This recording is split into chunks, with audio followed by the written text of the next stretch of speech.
여러분, 우리가 신앙생활 하면서 오해하지 말아야 할 것이 있는 것 같습니다. 네, 그것이 뭐냐 하면 복음이 우리에게 편안한 삶을 보장해 주는 것이 아니라는 것입니다. 복음을 따라 살아가면 참 편안하고 안락한 삶을 살 수 있습니다. 이렇게 말씀드리고 싶지만 성경은 그렇게 이야기하지 않는다는 것이죠. 여러분 어떠십니까? 여러분이 예수님을 믿고 여러분의 삶이 더 편안해지셨습니까? 그렇다면 우리는 복음에 합당한 삶을 살아가고 있지 않은 것인지 모릅니다. 왜냐하면 예수님은 한 번도 복음을 따라 살아가는 삶이 편안하고 안락한 삶이라고 말씀하신 적이 없기 때문에 그렇습니다. 예수님께서 한날은 제자들과 함께 갈리 반대편으로 건너가자 말씀하셨습니다. 주님과 함께 배를 타고 가고 있었던 제자들은 그 바다에서, 그 항해에서 풍랑을 만나게 됐습니다. 그들이 가고 싶어서 갔던 길도 아니고요, 예수님께서 건너가자고 해서 나선 항해였습니다. 그 항해에서 주님과 함께 가는 길에서 풍랑을 만나게 됐다는 것은 우리가 주님을 믿으면서 살아가는 삶 속에서도 인생의 풍랑을 만나게 될 수 있다는 것을 보여주고 있습니다. 또 예수님께서는 좁은 문으로 들어가라 그렇게 말씀하셨죠. 마태복음 7장 13절 14절 이렇게 말씀합니다. 좁은 문으로 들어가라. 멸망으로 인도하는 문은 크고 그 길이 넓어 그리로 들어가는 자가 많고 생명으로 인도하는 문은 좁고 길이 협착하여 찾는 자가 적음이라 말씀하고 있습니다. 구원의 문, 생명의 문은 좁다는 것입니다. 그리고 그 길은 협착하고 아주 불편하다는 것이죠. 그래서 복음을 따라서 살아가는 우리의 삶은 결코 편한 삶이 아니고요, 아주 불편하고 힘겨운 삶이라고 말씀하셨습니다. 또 예수님께서 예수님의 제자가 되어서 주님을 따르는 삶이 어떤 삶이라고 말씀하셨습니까? 마태복음 16장 24절에서 이렇게 말씀하십니다. 이에 예수께서 제자들에게 이르시되 누구든지 나를 따라오려거든 자기를 부인하고 자기 십자가를 지고 나를 따를 것이니라 말씀하고 있습니다. 주님을 따르고자 하는 사람들, 주님의 제자가 되기를 원하는 사람들은 자기를 부인해야 하고요, 자기 십자가를 져야 한다 말씀하고 있습니다. 그러니까 제자가 된다라고 하는 것은 자기 성공, 자기 만족의 길을 걸어가는 것이 아니라 철저하게 자신을 부인하고 십자가의 길을 걸어가는 것이다 말씀해 주셨습니다. 그러니까 우리가 예수님을 따라가는 삶은 절대로 편안한 삶이 아니라는 것이죠. 복음에 합당한 삶을 살아가려고 하면 우리의 삶은 굉장히 불편하고 힘든 삶이 되어야 하고요, 세상과 부딪히는 삶을 살아갈 수밖에 없다라고 하는 것을 주님께서 우리에게 말씀해 주신 것이었습니다. 여러분, 그런데 우리가 지금 기독교 신앙을 믿고 살아가는 우리에게 있어서 어떤 위기를 경험하고 있습니까? 우리가 경험하고 있는 가장 심각한 신앙의 위기는 예수를 믿으면서도 좀 더 편안하고 안락하게 살고자 하는 우리의 마음 때문이라는 것이죠. 물론 외적인 위기도 굉장히 심각합니다. 무신론적인 인본주의, 또 타 종교의 위협들, 우리가 이 땅을 살아가면서 경험하게 되는 여러 가지 세상의 공격과 반기독교적인 정서, 문화, 이런 것들이 우리 기독교 신앙의 위기가 되는 것이 사실입니다. 그러나 정말 우리의 신앙의 가장 큰 위기가 되는 것은 바로 내적인 문제, 우리 자신의 마음이라는 것이죠. 우리가 어느새 세속주의에 물들어 버리고 기복주의적인 신앙을 갖고 있는 것이 정말 우리의 신앙의 문제라는 것이죠. 예수를 믿으면서도 세상에서 성공할 수 있고 더 높아져서 더 편안하고 안락한 삶을 살 수 있다고 하는 성공주의 복음과 긍정의 힘 같은 것들이 지금 우리의 신앙에는 가장 큰 위기가 될 수 있다는 것입니다. 그래서 어느새 우리는 신앙의 순수성을 잃어버리고 점점 세상의 가치와 타협하고 있는 그리스도인의 모습 속에서 우리는 복음의 생명력을 잃어가고 있다는 것이죠. 과거에는 예수를 믿는다라고 하는 것이 그 자체로 고난을 당하는 것을 의미했습니다. 초대교회 성도들은 예수를 믿는 믿음을 지키기 위해서 원형 경기장에서 맹수들의 밥이 되어야 했고요. 한국교회 초기에도 수많은 순교자들이 있지 않았습니까? 그런 박해, 그런 핍박이 있었지만 당시의 그리스도인들이 가졌던 복음의 생명력은 그 어느 때보다도 강했습니다. 근데 지금은요. 지금은 우리가 예수 믿어서 핍박받을 일들이 거의 없습니다. 물론 일부 이슬람권이나 공산권에서 신앙생활을 하고 있는 그리스도인들은 핍박을 당하고 있기는 하지만 우리나라를 포함해서 대부분의 지역에서 예수 믿는 것 때문에 힘들 일들은 별로 없습니다. 그런데 문제는 그런 상황 속에서 우리는 오히려 복음의 생명력을 점점 잃어가고 있고요. 영적으로 잠들어가고 있다는 것이죠. 사탄이 지금 우리를 어떻게 유혹하고 있는지도 분별하지 못하고 있습니다. 사탄은 우리가 예수를 믿지만 세상에서 좀 더 편안하게 살 수 있는 길이 있다고 우리를 유혹하고 있습니다. 그러다 보니까 우리가 가지고 있는 신앙의 능력, 복음의 능력이 다 사라져 버리는 거죠. 마치 미지근한 주전자 안에서 점점 데워져서 죽어가는 개구리처럼 우리의 신앙도 그런 능력과 생명력을 잃어가고 있는 것이 아닌가, 우리 자신의 신앙을 한번 점검해 봐야 된다는 것입니다. 북한에서 신앙생활하고 있는 지하교회 성도들은 여전히 엄청난 핍박 가운데서 예수를 믿고 있습니다. 그들이 당하고 있는 위기도 굉장히 심각한 위기지만 그 지하교회 성도들이 한국교회가 타락하지 않기를 위해서 기도하고 있다는 사실을 아십니까? 외적인 위기나 위협보다도 우리 안에 있는 잘못된 생각들, 세상과 타협해버린 변질된 신앙이 오히려 더 위기다라고 하는 것을 우리는 잊지 말아야 된다라고 하는 것이죠. 그래서 복음의 본질이 무엇인지, 교회의 교회됨이 무엇인지를 우리는 늘 고민하면서 신앙생활을 해야 된다는 것입니다. 우리는 2023년 올해를 시작하면서 교회됨의 본질이 무엇인가라고 하는 질문을 가지고 하나님의 말씀을 함께 나누고 있습니다. 그리고 그 대답으로 우리는 선교적 교회라고 하는 화두를 가지고 하나님의 말씀을 매주 생각해 보고 있습니다. 교회가 무엇입니까? 교회는 세상에 보냄받은 하나님 나라 공동체라는 말씀을 드렸습니다. 그리고 교회는 바로 하나님의 부르심과 보내심이라고 하는 신앙의 분명한 두 축을 가지고 있는 공동체가 되어야 한다는 말씀을 드렸습니다. 세상 속에서 그리스도인이라고 하는 정체성을 가지고 복음을 전하기 위해 우리의 가장 소중한 것이라도 기꺼이 내어줄 수 있는 공동체가 되어야 한다는 것이지요.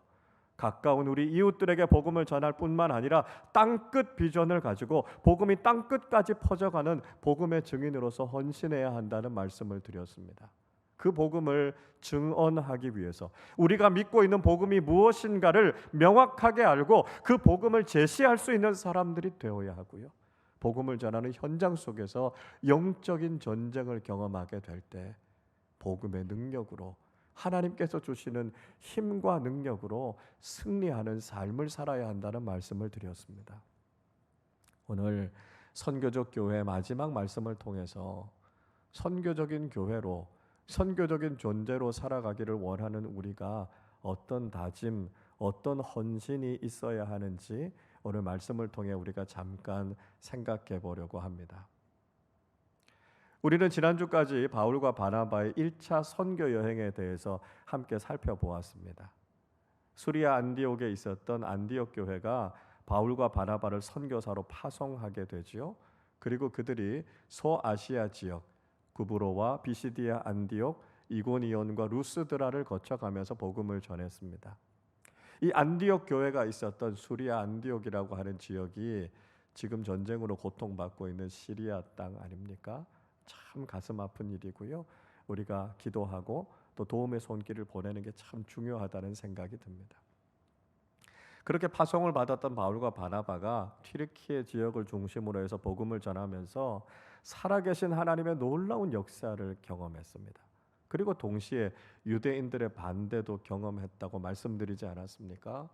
동족들을 사랑하고 그들을 먼저 구원하고자 하는 열정 때문에 회당을 중심으로 복음을 전했지만 유대인들이 집요하게 반대해서 복음을 전하는 곳마다 큰 어려움을 겪었다는 말씀을 드렸습니다.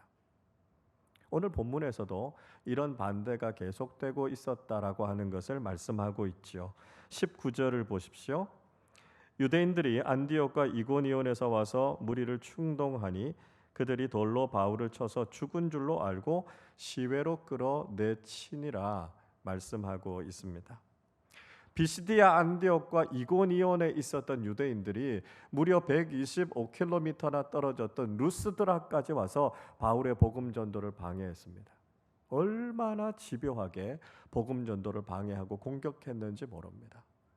급기야는 이 유대인들이요, 돌을 들어서 바울을 쳐서 죽을 지경에 처하게 됐습니다. 복음을 전하다가 돌에 맞은 바울, 얼마나 고통스러웠겠습니까?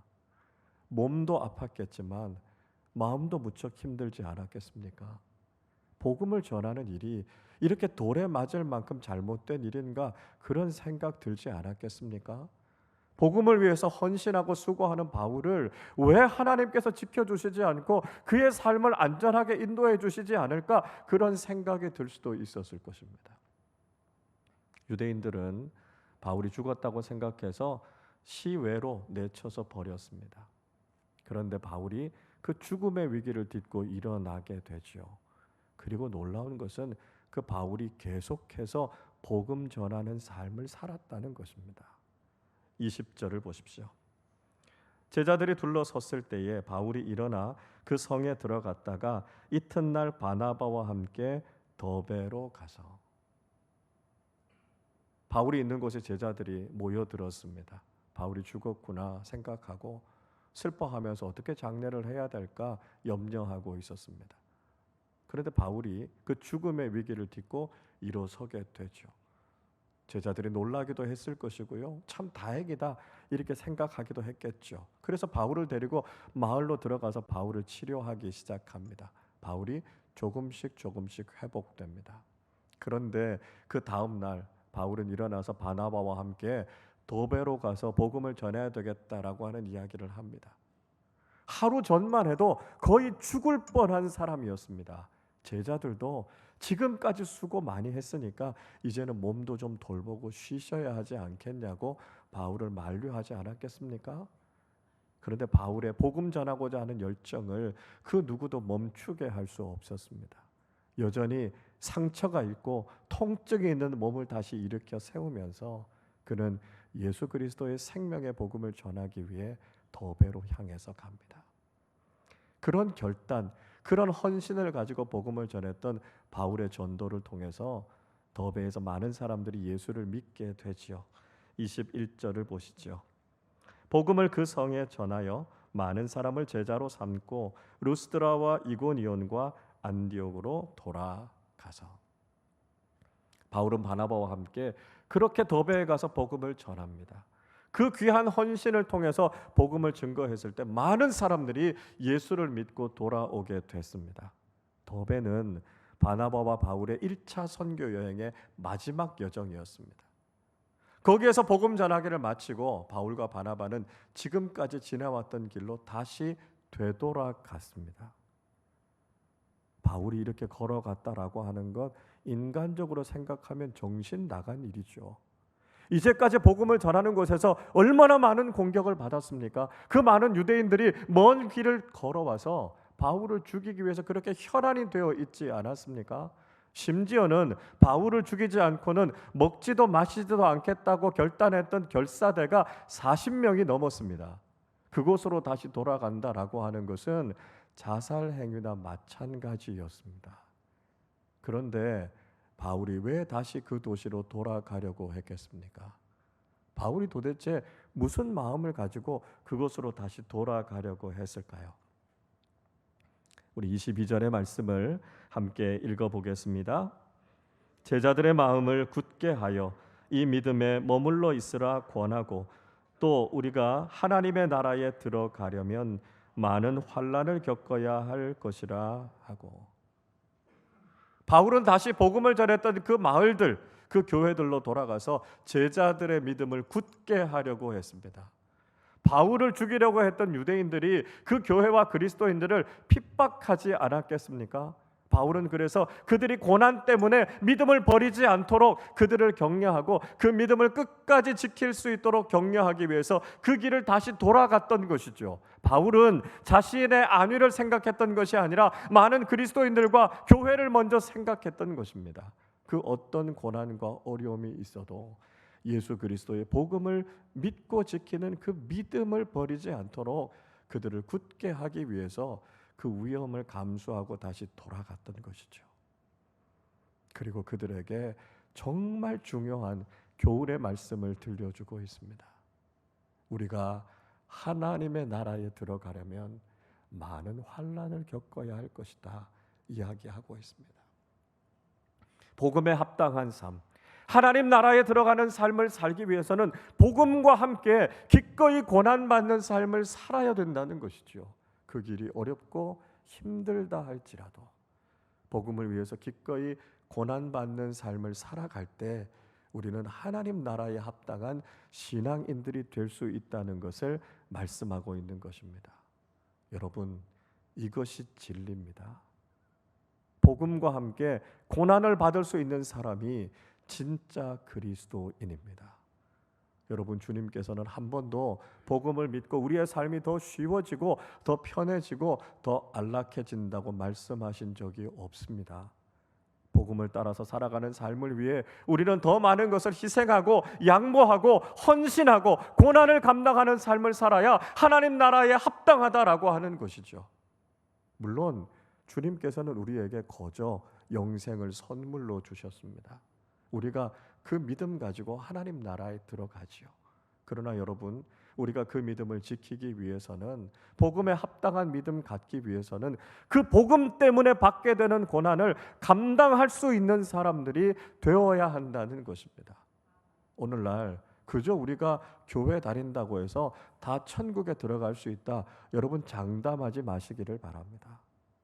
우리가 믿음을 가지고 천국에 들어가지만 우리가 복음을 위해서 아무것도 양보한 것이 없고 복음 때문에 받게 되는 고난과 박해는 다 멀리하고 복음 때문에 유익을 얻기만 생각했다면 여러분, 우리가 그 믿음 가지고 천국 갈 수 있겠습니까? 오늘날 많은 그리스도인들이 가지고 있는 그 믿음은 천국에 합당한 믿음이 아닐지 모릅니다.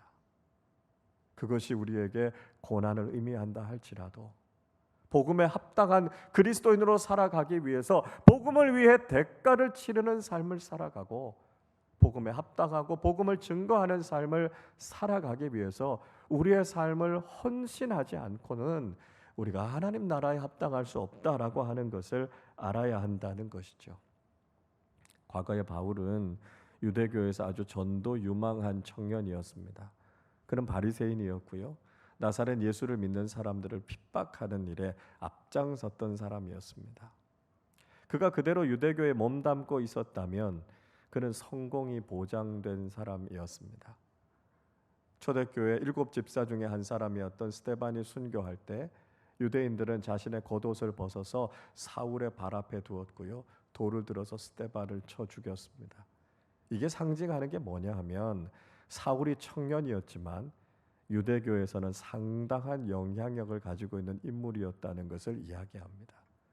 그대로만 가면 바울의 인생은 성공 가도를 달릴 수 있는 인생이었습니다. 그랬던 그가 다메섹으로 가는 길에서 부활하신 주님을 만나고 회심하게 되죠. 그리고 복음의 증거자가 됩니다. 그리스도인이 됐고 예수님의 사도가 됐던 바울의 앞길에 무슨 영광이 있었고 성공이 보장되어 있었던 것이 아니었습니다.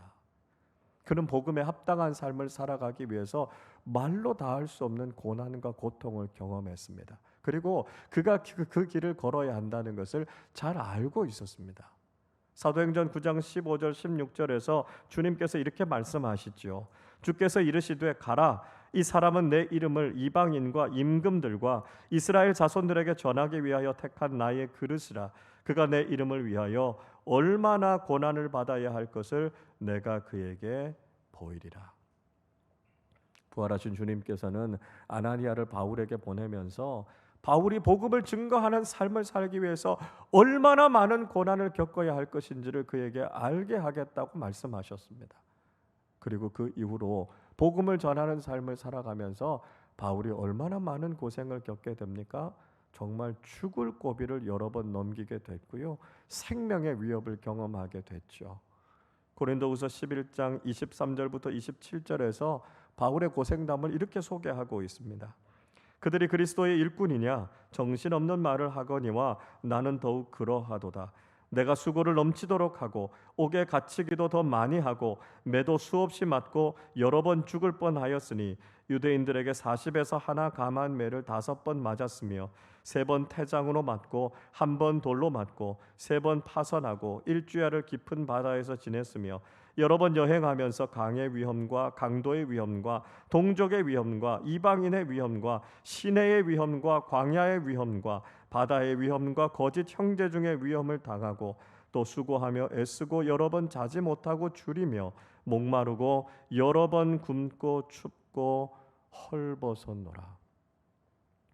복음을 전하는 삶을 살기 위해서, 복음의 증인으로서의 사명을 다하기 위해서 바울은 엄청나게 많은 고난을 경험했습니다. 아무리 모진 고난이 있었어도 그는 복음 증거자로서의 삶을 포기하지 않았던 것이죠. 여러분, 도대체 무엇이 바울로 하여금 이 고난 속에서도 복음 증거하는 사명을 포기하지 않게 했을까요? 무엇이 이 고난 속에서도 끝까지 복음을 전하는 삶을 살게 했을까요? 물론 우리가 앞에서 살펴본 것처럼 바울이 그런 이야기를 하죠. 하나님 나라에 들어가기 위해선 많은 고난을 감당해야 할 것이라고요. 그러나 바울이 이렇게 할 수 있었던 보다 더 중요한 이유가 있었습니다. 그것은 바로 우리 주님 예수 그리스도께서 우리를 구원하시기 위해 기꺼이 십자가의 길을 걸어가셨기 때문이었습니다. 바울은 복음과 원수된 자신을 구원하기 위해서 그의 주님께서 십자가를 지시고 그 길을 끝까지 걸었다는 것을 알았습니다. 그리고 자신도 주님을 따르는 제자가 되기 위해서, 복음의 증거자가 되기 위해서는 주님께서 걸으셨던 그 고난의 길을 따라 걸어야만 한다는 것을 깨달았던 것이죠. 그래서 그는 고난이 있지만, 죽음의 위협이 있지만 그 복음의 길을 결코 포기하지 않고 그 길을 걸었던 것입니다. 예수님의 공생의 초기에는 수없이 많은 기적과 능력이 나타났습니다. 그러나 예수님의 공생의 마지막에는 그 기적도 능력도 다 사라져버리고 오직 하나, 십자가만 남았습니다. 예수님께서 십자가 위에서 그렇게 무력하게 죽으셨던 것은 예수님께서 십자가를 지지 않으실 능력이 없었기 때문이 아니었습니다. 예수님께서는 반대하는 유대인들을 다 제압하실 수 있었고요, 빌라도와 로마의 병사들을 무찔러서 이길 수 있는 능력이 있으셨습니다. 그러나 예수님께서 십자가 지시지 않으면 우리를 구원할 수 있는 길이 없었기 때문에 예수님께서는 자원하셔서 그 십자가의 길을 걸어가셨던 것이죠. 여러분, 복음을 따라 살아간다는 것은 우리 주님께서 십자가의 길을 걸으셨던 것처럼 우리도 또한 주님의 그 길을 따라 걷는 것을 의미합니다. 복음을 따라 살아가면서 더 편안하고 더 안락하고 세상에서도 높아지는 길을 추구하는 것이 아니라 주님처럼 더 낮아지고 더 겸손하고 더 많은 것들을 양보하고 내어놓고 희생하는 삶으로 걸어가는 사람들만이 복음에 합당한 삶을 살아가게 된다는 것이죠. 우리가 복음의 증인으로 살아가는 삶은 순교자, 즉 마르티스의 삶을 사는 것이라고 말씀드렸습니다. 복음 때문에 세상에서 우리가 더 많은 것을 얻고 가지는 삶이 아니라 기꺼이 복음의 가치를 얻기 위해서 세상의 것들을 내려놓을 수 있는 헌신과 수고와 고난의 길을 걸어갈 수 있는 사람들을 통해서 오늘 이 시대 속에서도 복음은 여전히 능력 있게 많은 사람들에게 증거될 수 있다는 것이죠. 여러분, 주님께서는 우리로 하여금 고난의 길을 강요하지 않으십니다. 우리는 고난의 길을 충분히 피할 수 있는 기회가 있습니다. 그러나 우리가 예수님의 제자라면, 예수 그리스도의 십자가의 복음에 대한 감격과 감사가 있다면 우린 그 길을 피하지 않고 믿음으로 그 길을 걸어가는 사람들이 되어야 할 것입니다. 우리 주님처럼, 사도 바울처럼 우리를 살리시고 우리에게 영원한 생명을 주신 그 복음의 길, 십자가의 길을 순종하며 걸어가는 우리 모두가 되실 수 있기를 바랍니다. 여러분, 분명히 이 길을 걸어가는 것은 쉽지 않을 것입니다. 그럼에도 불구하고 우리는 결코 이 길을 포기하지 않고 끝까지 이 길을 걸어가야 합니다. 여러분, 어떻게 우리가 낙심하지 않고 포기하지 않고 이 길을 끝까지 걸어갈 수 있을까요? 우리가 어떻게 복음을 위해서 고난당하는 일에 함께 동참할 수 있을까요? 오늘 복음의 말씀은 우리에게 아주 귀한 방법 한 가지를 알려주고 있습니다. 우리 23절 말씀을 함께 읽어보겠습니다. 각 교회에서 장로들을 택하여 금식 기도하며 그들이 믿는 주께 그들을 위탁하고. 바울과 바나바는 복음을 전했던 도시들로 다시 돌아갔습니다. 그리고 그곳에서 장로들을 택해서 세웠습니다. 영적인 지도자들을 세운 것이죠. 그리고 그 영적인 지도자들을 특별히 영적으로 무장시킵니다. 앞으로 복음을 따라 살아가는 삶 속에 고난이 있게 될 것인데 그 고난의 상황 속에서도 결코 흔들리지 말 것을 부탁하죠. 그들이 금식하고 기도하면서 영적으로 더 강해져서 결코 세상과 타협하지 않고 복음을 위한 삶을 살아가기로 그들을 격려하고 있습니다. 바울과 바나바 그들만이 아니라 수많은 교회의 지도자들을 세워서 함께 이 복음의 길에 동역하도록 하는 것입니다. 그리고 장차 고난이 있게 될 때 서로를 위해 기도하면서 중보하면서 이 길을 함께 걸어가도록 격려하는 것이죠. 그리고 무엇보다도 그들을 살아계신 주님께 위탁했습니다.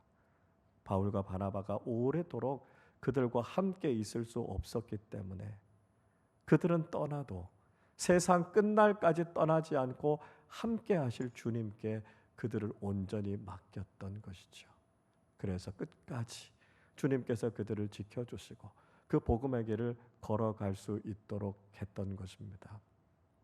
여러분, 우리가 이 위기의 시대 속에서 복음에 합당한 삶, 복음을 전하는 삶을 살아가면서 때로 고난을 만나도 이 길을 포기하지 않고 걸어갈 수 있는 중요한 방법은 우리만이 아니라 이 땅의 모든 교회들, 그리스도인들을 선교적인 교회로, 선교적인 존재로 함께 세우는 것입니다. 그래서 이 땅에 있는 많은 교회들이 거룩한 그리스도의 몸으로 다시 세워져서 아름다운 동역과 연합을 이루는 것이죠. 우리 교회만이 아니라 하나님께서 세워주신 이 땅의 모든 교회들이 복음에 합당한 교회들이 되어서 함께 동역하며 이 위기의 시대를 헤쳐나갈 수 있을 때 비록 고난이 있지만 우리는 복음에 합당한 삶을 살아가게 되는 것입니다. 그리고 우리가 서로를 위해서 기도해야 하죠. 복음을 따라 살아가는 삶이 힘들고 어려울지라도 우리 혼자만이 아니라 지금도 고난당하는 많은 교회들이 복음의 가치를 붙잡고 살아가고 있다는 것을 깨닫고 기도로 서로 함께 중보하는 것입니다. 지금도 핍박 가운데 있는 북한의 지하교회 성도들을 위해서 여러분 기도해 주십시오. 이슬람 사회 안에서 예수를 믿기 때문에 사회적으로 고립되어 있는 그리스도인들을 위해서 기도해 주십시오. 소수 종교로 차별과 무시를 당하고 있는 이 땅의 많은 교회와 그리스도인들을 가슴에 품고 기도하는 일에 여러분 함께 동참해 주시기를 바랍니다. 그리고 무엇보다 지금도 살아계신 주님께서 그들의 삶을 지켜주시고 인도해 주셔서 끝까지 복음의 길을 걸어갈 수 있도록 주님께 온전히 맡기며 나아가실 수 있기를 바랍니다. 여러분, 선교적 교회는 복음을 위한 삶, 복음을 증거하는 삶을 살아가기 위해서 기꺼이 고난을 감당하는 교회입니다. 우리가 걸어가는 이 믿음의 길이 결코 쉽지 않을 것입니다. 복음을 지키면서 살아가는 삶 때문에 때로는 고난도 있고 핍박도 있을 것입니다. 그러나 여러분, 우리는 이 길이 생명의 길이고 구원의 길임을 믿기에 결코 이 길을 포기할 수 없습니다. 우리가 이 길을 걸어가는 오늘 하루하루의 삶은 힘겹고 어려울 수 있겠지만 그 길의 끝에서 찬란한 천국의 영광을 보게 될 것이고, 그 길의 마지막에서 두 팔을 벌리고 우리를 맞아 주실 주님께서 기다리고 계신다는 것을 기억하면서 힘들고 어려워도 인내하며 이 길을 끝까지 걸어가는 우리 모두가 되실 수 있기를 바랍니다. 이 땅의 모든 교회, 이 땅의 모든 그리스도인들이 선교적 교회로, 선교적 존재로 아름답게 세워져서 오직 복음을 위한 삶, 복음의 증인된 사명을 잘 감당하는 주님의 좋은 일꾼들이 다 되시기를 주님의 이름으로 축원합니다. 기도하겠습니다.